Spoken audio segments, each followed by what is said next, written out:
முன்னோர்கள் சொன்னார்கள் அது ஒன்றும் பொய்யல்ல, மரணத்தை போல் இங்கே வேறேதும் மெய்யல்ல. நாம் போகும் வழி கண்டு சொல்ல நான் ஒன்றும் சித்தார்த்தன் அல்ல.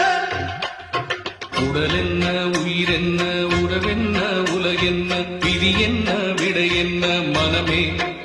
ஓடும் நதியெல்லாம் கடலோடு, உடலெல்லாம் மண்ணோடு, உயிர் போகும் இடமெங்கே மனமே.